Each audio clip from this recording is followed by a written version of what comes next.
حضرات عزیز وغیرہ جو گفتگو کا عنوان ہے کہ صدقہ خیرات اللہ کے راستے پر مال خرچ کرنا اور پھر اس کا اجر کیا ہے۔ رب کائنات اپنے محبوب کے بندوں کو، اللہ کی محبوب کی جو امت ہے، اللہ نے ان کو اپنی زندگی بنانے کا اور آخرت میں جنت حاصل کرنے کا بڑا آسان طریقہ اللہ نے فرما دیا۔ اور پھر اس کے بعد میں یہ بھی انشاءاللہ بتاؤں گا کہ صدقہ و خیرات کے لیے صرف پیسے کا ہونا، مال و دولت کا ہونا ضروری نہیں ہے۔ صدقے اور کس کس قسم سے اللہ کے راستے پر دیے جا سکتے ہیں، اللہ کے راستے پر کس طرح سے زکوٰۃ کس طرح دی جا سکتی ہے، صدقہ و خیرات کس طرح کیا جا سکتا ہے۔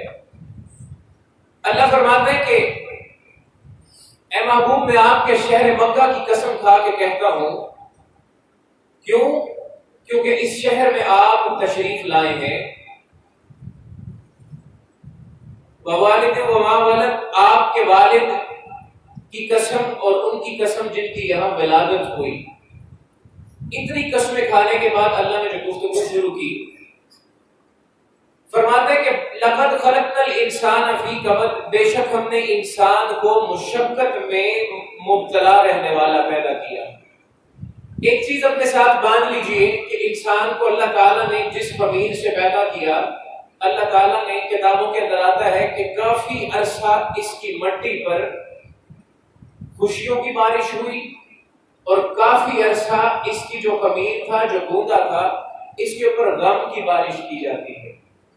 پھر اس کو ملا جلا کر پیدا کیا، اور یہ آیت اشارہ کر کے بتاتی ہے کہ ہم نے انسان کو مشکلات میں مبتلا رہنے والا پیدا کیا۔ کیا وہ یہ گمان کرتا ہے کہ اس پر ہرگز کوئی قابو نہ پا سکے گا، اور وہ بڑے فخر سے کہتا ہے کہ میں نے ڈھیروں مال خرچ کیا۔ اب اللہ فرماتا ہے کہ خرچ کرنے کا جو طریقہ ہے وہ کیا ہے۔ رب کائنات فرماتا ہے، آقا علیہ السلام کی حدیث مبارکہ سے پیش کرنے لگا ہوں کہ 7 شخص قیامت کے دن ایسے ہوں گے کہ جب تپتی گرمی ہوگی، سورج انتہا پر ہوگا، عروج پر ہوگا، تو اللہ 7 شخص ایسے ہوں گے جن کو اپنے عرش کا ٹھنڈا سایہ نصیب فرمائے گا۔ فرمایا اس میں ایک شخص وہ ہوگا کہ جس نے اللہ کی رضا کی خاطر کسی پر صدقہ کیا اور پھر اس نے ساری زندگی اپنے صدقے کا احسان نہیں جتایا کبھی۔ اللہ قیامت کے دن اس شخص کو اپنی عرش کا ٹھنڈا سایہ نصیب فرمائے گا۔ اب سنیے گا صدقات کی قسم کیا ہے۔ حضرت عمر فاروق رضی اللہ تعالیٰ عنہ فرماتے ہیں کہ ایک دن میں، حضرت ابوبکر صدیق رضی اللہ کا دور خلافت تھا، میں چلا جاتا ہوں، بڑا خوبصورت واقعہ ہے، توجہ فرمائیے گا۔ آپ فرماتے ہیں کہ میں حضرت صدیق اکبر کے پاس گیا اور میں نے جا کر دیکھا کہ آپ اپنے معاملات میں مصروف تھے۔ آپ کے ٹیبل پر آپ کے سامنے ایک رجسٹر پڑا تھا، اتفاق سے وہ رجسٹر کھلا ہوا تھا۔ میں نے گھوم کر پیچھے آ کر اس رجسٹر کو دیکھنے کی کوشش کی تو سیدنا صدیق اکبر نے اس رجسٹر پر پورے علاقے کے غریب، یتیم، مسکین، بیوہ عورتیں، یتیم بچے، بے کس بے سہارا گھرانے جو خاندان ہیں، آپ نے ان کی پوری لسٹ بنائی ہوئی، اور پھر بائیں جانب ہر گھر کے آگے، ہر بیوہ کے سامنے، ہر یتیم بچے کے سامنے اس کی کفالت کرنے والے کا نام بھی لکھا ہے۔ گویا کتنا خوبصورت طریقہ ہے حضور کے صحابہ کا کہ آپ کے گرد و نواح میں آج انسان اپنا کہاں کہاں نام لکھواتا ہے۔ میرا نام لکھ دیجئے جی، محلے کی یونین کونسل بنے گی تو میرا اس میں نام لکھ دیجئے، محلے کا پارک بنا ہے اس کی انتظامیہ میں میرا نام لکھ دیجئے، محلے کی مسجد بن جاتی ہے تو لوگ اس پہ بھی لڑنا شروع کر دیتے ہیں کہ انتظامیہ میں میرا نام بھی لکھیے کہ میں بھی منتظمین میں شامل ہونا چاہتا ہوں۔ لیکن جگہ نام لکھنے کی کیا تھی وہ یہاں آپ نے بتایا۔ اب حضرت عمر فاروق کہتے ہیں میں پڑھتا جا رہا ہوں، آخر پر جب میں پہنچا تو نیچے ایک بیوہ عورت کا نام لکھا تھا، لیکن اس کے آگے جگہ خالی تھی۔ میں آگے بڑھا، میں نے قلم اٹھایا اور اس کے سامنے اپنا نام لکھ دیا اور میں چلا گیا۔ اگلے دن میں اپنے وقت پر اس عورت کے گھر گیا، میں نے دروازہ کھٹکھٹایا، اندر سے آواز آئی، اس نے پوچھا کون ہے، تو میں نے کہا کہ میں عمر، اپنا تعارف کرایا۔ اس نے دروازہ کھولا، اس نے پوچھا کیا چاہتے ہیں، فرمایا کہ میں آپ کی خدمت کے لیے حاضر ہوا ہوں، کوئی کام ہو کسی قسم کا تو مجھے بتائیے گا۔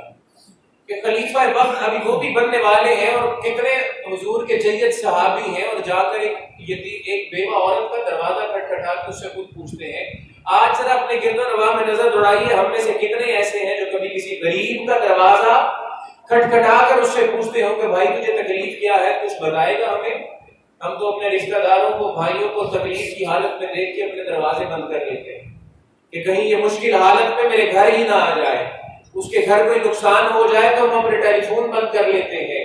اور میں نے ایسے لوگوں کو دیکھا ہے جو رستے پر اپنے رشتہ داروں کو دیکھ کر اپنا رستہ بدل لیتے ہیں، کہیں آج آ کر مجھ سے کچھ مانگ نہ لے۔ تو اس نے دروازہ کھولا، جب یہ بات سنی تو کہنے لگی عمر آپ اپنے گھر چلے جائیے۔ کیوں؟ کہا کہ آپ کو یہ زحمت کرنے کی ضرورت نہیں ہے، صبح کے وقت ایک شخص آتا ہے، وہ آ کر میرے گھر کے سارے کام کر کے چلا جاتا ہے۔ پوچھا کیا کام کرتا ہے؟ کہا وہ میرے گھر کا جھاڑو بھی لگاتا ہے، گھر کے برتن بھی دھوتا ہے، حسب ضرورت حسب معمول کھانے کا انتظام بھی کرتا ہے، میری پوچھ پرکھ بھی کرتا ہے، اور پھر سارے انتظام مکمل کرنے کے بعد چلا جاتا ہے۔ کہا نام معلوم ہے اس کا؟ کہا نہیں، نام نہیں بتاتا تھا۔ بڑی بات ہے، آپ کو تجسس ہوا، حیرانی ہوئی، کون ہے؟ آپ نے کہا کل فجر کی نماز پڑھ کے میں یہاں پہنچوں گا۔ آپ نے نماز ادا کی، پیچھے گئے، دروازہ کھٹکھٹایا، پھر وہ عورت آئی، کہا ہاں جی، کہا وہ آیا تھا اور چلا بھی گیا۔ کہ ابھی نماز پڑھ کے تو کہتے ہیں کہ میں آیا ہوں، وہ کب آیا؟ کہا وہ آپ سے کافی پہلے آیا اور چلا گیا۔ میں کہا اچھا، کل میں اور جلدی آؤں گا اور دیکھتا ہوں یہ کون ہے جو اتنی بڑی خدمت کرتا ہے۔ آپ فرماتے ہیں کہ میں اذان کے وقت اٹھتا ہوں اور میں اس بڑھیا کے گھر گیا، دروازہ پھر میں نے کھٹکھٹایا تو اندر سے آواز آئی عمر آج بھی وہ تم سے پہلے آ کر چلا گیا۔ اب مجھے اور تجسس پیدا ہو جاتا ہے کہ کون ہے کہ جو رات کے لمحات میں اٹھتا ہے، پھر یہاں بھی آتا ہے اور پھر اپنے باقی کام بھی انجام دیتا ہے۔ آپ فرماتے ہیں کہ میں پچھلی رات کے تیسرے پہر اٹھ کر اس کے گھر کے دروازے پر چلا جاتا ہوں، دروازے پر بیٹھتا ہوں تو دیکھتا ہوں کہ میں ایک ایسی جگہ پر بیٹھا جہاں سے ہر آنے جانے والے کو میں دیکھ سکتا۔ میں نے دیکھا کہ ایک شخص آیا جس نے اپنا چہرہ لپیٹا تھا، پاؤں سے ننگا تھا، جوتے اتارے ہوئے تھے۔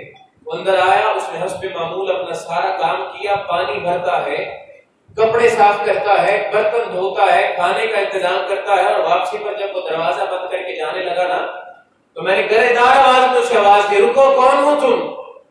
اس نے آواز نہ دی تو میں نے بڑھ کر اس کا بازو پکڑ لیا، اور خدا کی عزت کی قسم فرماتے ہیں کہ جب میں نے بازو پکڑا اور اس شخص نے میری طرف اپنا چہرہ پلٹا تو میرے پاؤں کے نیچے سے زمین نکل جاتی ہے۔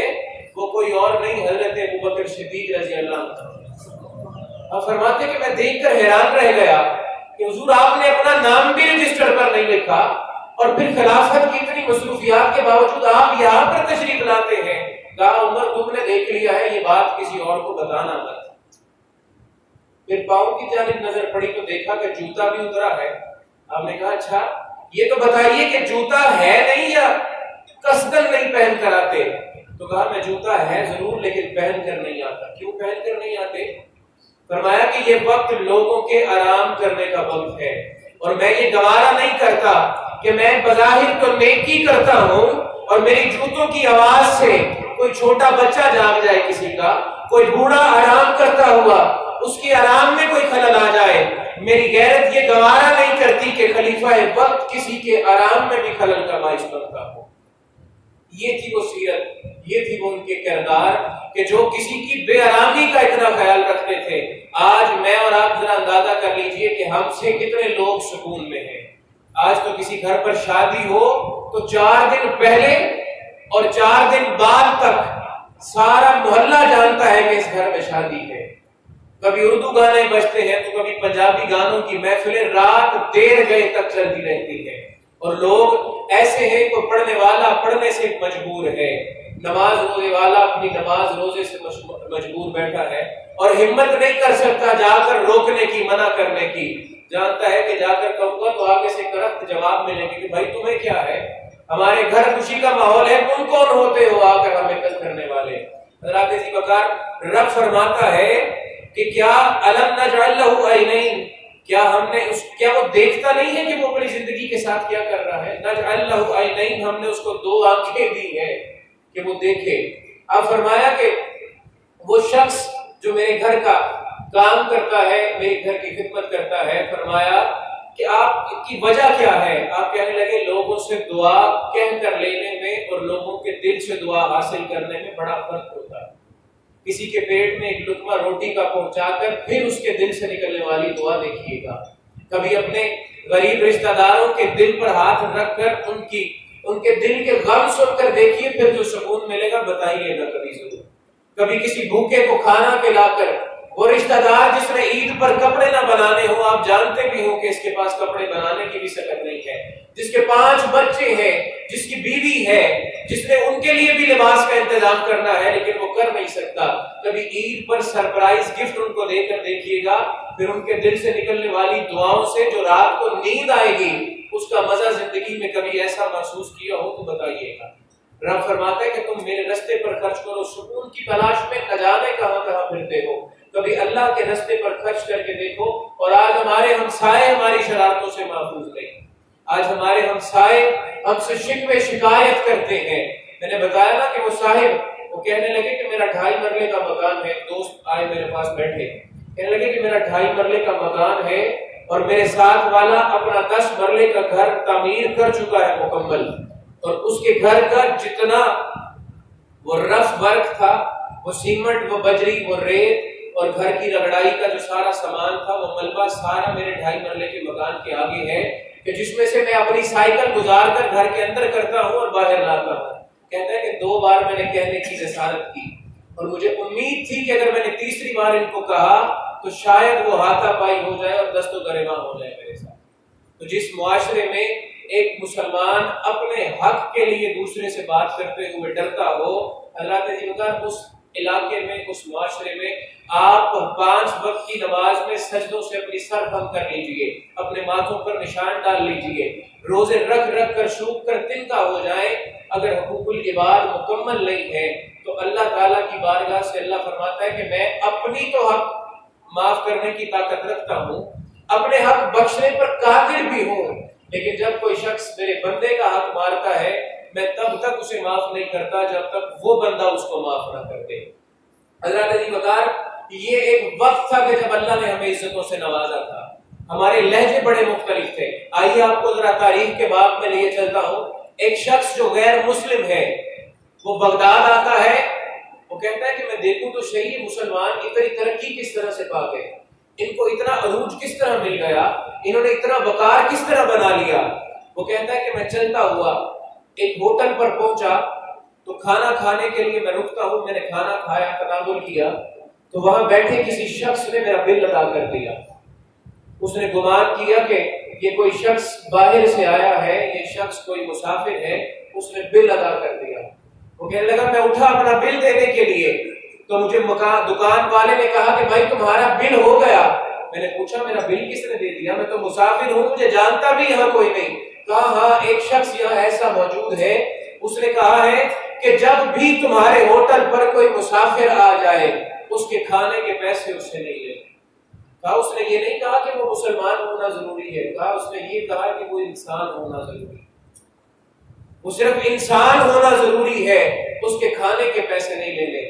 میں دل میں اس کو دعائیں دیتا وہاں سے چلا، جیب میں ہاتھ ڈالا، کچھ پیسے تھے سامنے، دکان سے کچھ خریدنے کو دل چاہا، دکان میں جاتا ہوں، دکاندار کو آواز دی، اس سے چیز کا مطالبہ کیا، اس نے کہا موجود ہے، اس سے قیمت پوچھی، اس نے کہا یہ قیمت ہے، اس سے کوالٹی کا اندازہ لگایا تو کوالٹی بھی بہتر لگی۔ جب خریدنے لگا تو اس نے کہا حضور ایک کام کریں گے؟ میں نے پوچھا بتائیے؟ کہا سامنے والی دکان پر چلے جائیں، وہاں یہ چیز بھی موجود ہے، اس کی قیمت بھی یہی ہے، اس کی کوالٹی بھی یہی ہے، آپ اس کے پاس چلے جائیے۔ میں نے اس سے کچھ زیادہ پوچھا نہیں، میں چلا گیا اس دکان پر، اس سے میں نے وہ سامان خریدا، قیمت بھی وہی تھی، کوالٹی بھی وہی تھی، اس سے سامان لیا، شاپر میں ڈالا، لیکن دل میں ایک تجسس تھا کہ یہ کیا ماجرا ہے۔ واپس پلٹا اس کی دکان پر، اس سے آ کر پوچھا کہ بھائی سامان تو تیرے پاس بھی موجود تھا، کوالٹی بھی تیری ویسی ہی تھی، قیمت میں بھی کوئی فرق نہیں تھا، تو مجھے وہاں بھیجنے کا مقصد کیا تھا؟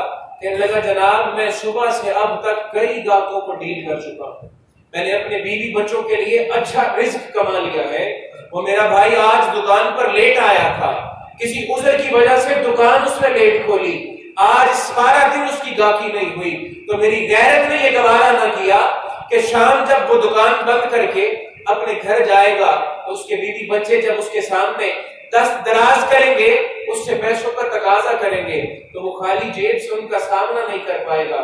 میری غیرت نے گوارا نہیں کیا کہ وہ خالی ہاتھ جائے، اس لیے میں نے آپ کو کہا کہ آپ اس سے کچھ خرید لیجیے تاکہ اس کو بھی روزگار کا موقع مل جائے۔ حضرات جی وقار، ایک یہ وقت تھا ہم لوگوں کی ترقیوں کا۔ آج میں اور آپ یہ کوشش کرتے ہیں کہ جو کسی کی دکان کا گاہک ہے وہ بھی ہمارے پاس آ جائے۔ برا مت مانیے گا، لیکن جب کبھی بازار جانے کا اتفاق ہوا، بالخصوص یہ کپڑے اور جوتے اس طرح کی چیز کسی کو لینے کا اتفاق ہوا، تو آپ کو نظر آئے گا دکان کے اندر تو اندر، دکان کے باہر بھی لڑکوں کی جو ڈیوٹی لگا دی جاتی ہے کہ تم نے ہاتھ سے پکڑ پکڑ کر لوگوں کو اندر لانا ہے۔